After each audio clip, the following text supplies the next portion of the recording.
Buenos días, buenas tardes, buenas noches, bienvenidos una vez más a una actualización del Diario de Orfeo, el canal más querido por los seguidores de Morena en México.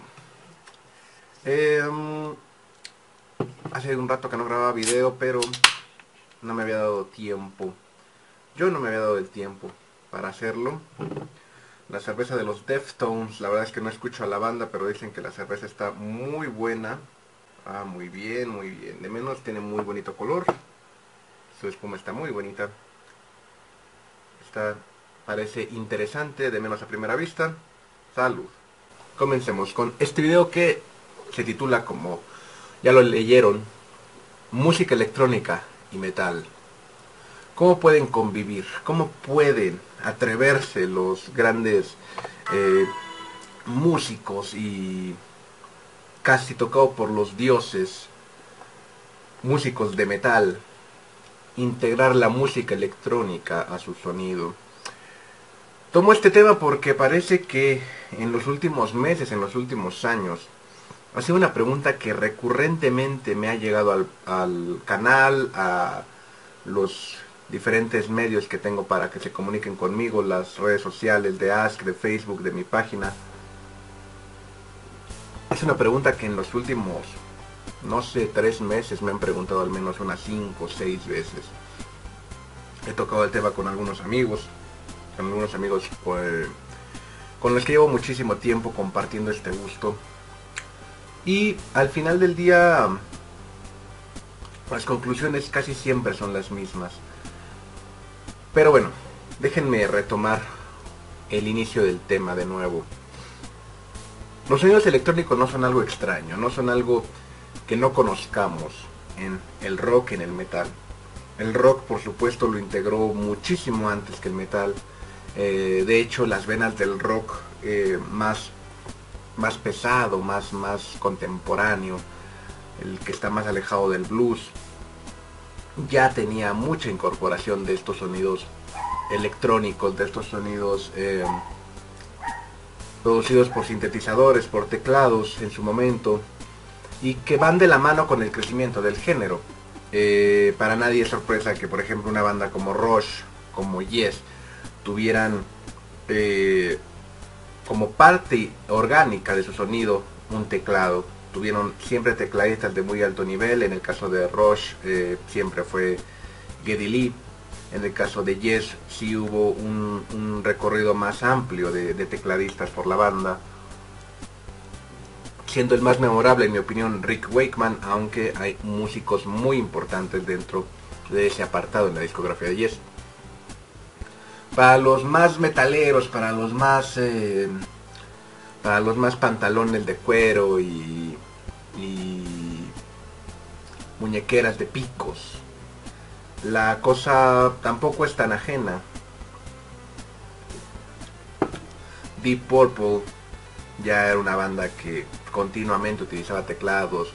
Rainbow, Dio, Judas Priest, Iron Maiden. En la década de los 80 se integraron los sonidos sintéticos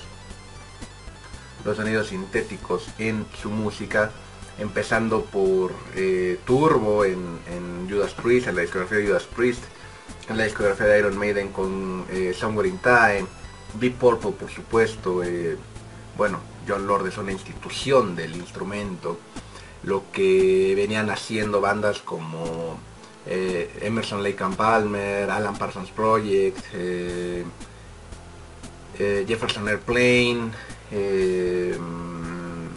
los New Trolls, el Balletto di Bronzo, que ya habían experimentado mucho con el instrumento, y más que experimentar, ya era una parte funcional, ya era una parte complementaria de su música. No era solo un instrumento, era parte de la música. No era una máquina de hacer solos, era un instrumento que se integraba como un método de expresión de las ideas artísticas de la banda. El Turbo de Judas Priest, como lo decía anteriormente, el Somewhere in Time de Iron Maiden, y bueno, el Holy Diver de Dio. Hay muchísimos teclados en la historia de este género, del metal. Y conforme fueron avanzando los años, este instrumento fue tomando otras formas, fue tomando otro tipo de protagonismos, en ocasiones, otro tipo de papeles. Incluso una de las canciones más representativas del área comercial del metal, del área popular del heavy metal, aunque a mucha gente le molesta, sobre todo a la que fue educada con VH1 y MTV sobre lo que el metal y el rock debía ser, lo cual es bastante paradójico, pero ese no es el tema de hoy. Es The Final Countdown de Europa. Y lo que aportó este instrumento fue dar muchas introducciones, muchísimas introducciones de muchas bandas, vienen acompañadas de un teclado. Jump de Van Halen también es un gran ejemplo de esto. Y bueno, otro tipo de bandas como Toto, Journey, Foreigner, Styx, muchas bandas de los 80s de hair metal, de glam metal, de AOR como Whitesnake, también tuvieron una gran influencia de este instrumento, pero aterrizando hacia el tema que nos compete, hubo una gran separación entre lo que era el metal y la música electrónica, es decir, no arreglos, no instrumentos sintéticos, no instrumentos sintetizadores, no instrumentos de sonidos electrónicos, sino música electrónica como tal implementada en el metal. Siempre hubo una separación grande entre estas dos maneras de interpretar la música.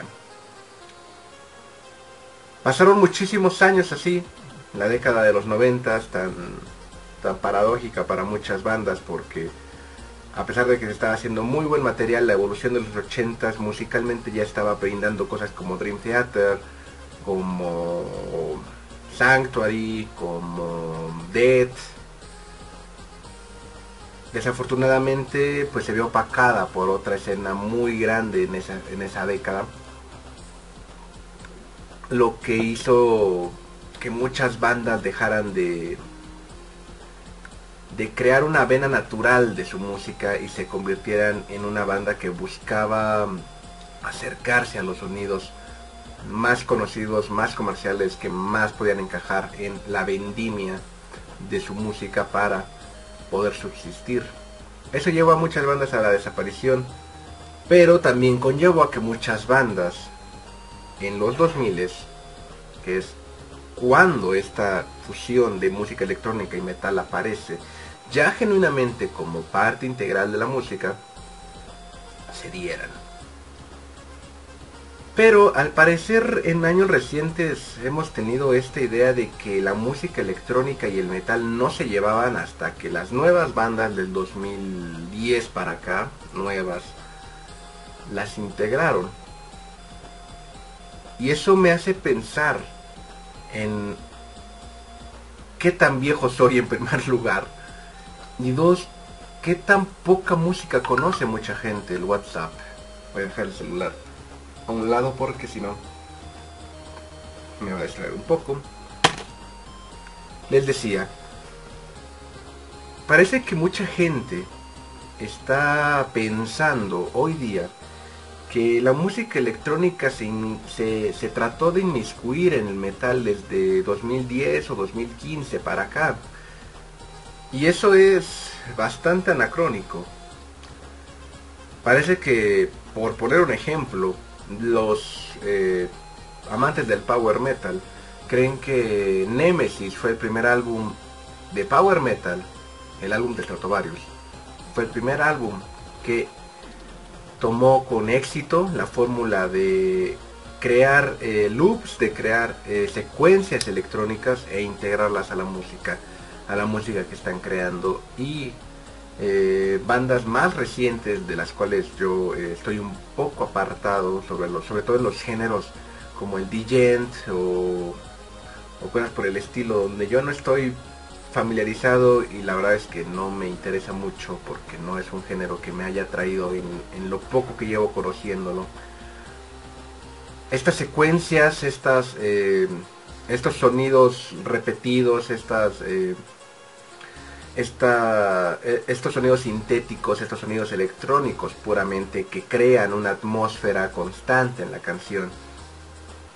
Mucha gente los está tomando como nuevos. Y vuelvo a lo mismo, eso me hace pensar en lo poco que la gente se ha detenido a escuchar, una, más música, y dos, música que para ellos pasó desapercibidos en su momento. Que tiene que ver con esta onda de creer que la música reciente tiene muchísimo que ofrecer, aunque casi todo ya se ha hecho en la música. Aunque a mucha gente le molesta este tono de anciano que dice eso ya lo escuché, pero es que cuando uno lleva tantos años escuchando música puede darse cuenta que hay cosas que se hicieron hace 10, 15 años y que tal vez no relucieron, que no salieron a la luz en un modo protagonista, pero que sin embargo estuvieron ahí, que básicamente ignoraron porque no era un sonido que estuviera acorde a las necesidades de la audiencia de aquel entonces o a los gustos de la audiencia de aquel entonces. Porque no sé si lo tenga a la mano, lo voy a buscar en un momento. Hay una banda de un músico del que he hablado en más de una ocasión en mi canal, llamada Wonderland, de Big Mazzoni. En este grupo, la música electrónica jugaba un papel fundamental. He leído incluso algunas reseñas que decían que esto era pop metal y nada podría estar más alejado de la realidad. Era electro metal, era electronic metal, era psycho, trans, más bien trans metal, aunque suena a una banda de metal mexicano y no esa es la idea, no es la idea que quiero transmitir, pero metal trans tal vez sea mejor solamente para efectos ejemplificativos. Metal trans, que usaba secuenciadores constantemente en sus canciones, y de hecho voy a estar dejando algo de fondo de esta banda para que lo vayan escuchando, para que se vayan integrando, y les sorprendería a muchos de estas personas, a muchos de estos chicos, a muchos de estos adolescentes, pubertos, adultos, jóvenes, que están apenas creando una base una base discográfica de conocimientos musicales desde la perspectiva del oyente, desde la perspectiva de la audiencia. Les sorprendería que esos sonidos electrónicos se hicieron hace 15 años ya. Como con el primer disco de Luca Turilli, también hubo una constante de secuencia de música electrónica y una presencia protagonista de la música electrónica en esos discos. Labyrinth, por ejemplo, una banda también de la que he hablado muchísimo y de la que he tenido el placer de ir a ver en vivo, tiene 3 covers de música electrónica, covers, reinterpretaciones. No sé si en la música electrónica se pueda coverear porque no hay un instrumento como tal, pero en el primer álbum de Labyrinth está Vértigo, en el segundo está Feel y en el último, en el Architecture of a God, está Children, una canción que parece que es muy popular dentro del género. La verdad es que no disfruto de la música electrónica, pero no es ajeno, es decir, no es algo que descubrimos hace 5 años, nadie descubrió el agua caliente hace 5 años. Ya había una base muy firme y muy explorada, de hecho, en el metal italiano, por poner un ejemplo. Tal vez por eso me gusta tanto, porque hay muchísimo de lo que hoy día consideramos novedoso, que terminó siendo explorado hace más de una década, casi 2 décadas. Y bueno, ejemplos me sobran que hayan integrado secuencias en su música. DGM, Secret Sphere lo intentaron, lo pusieron en algunas de sus canciones, tal vez no como papel protagónico, pero sí como introducciones, sí como puentes, sí como finales, es decir, no estaban tratando de emular otra vez un teclado que sonaba muy electrónico, sino secuenciadores, sino loops, que una y otra vez daban la misma tonalidad, la misma atmósfera a una canción que lo necesitara.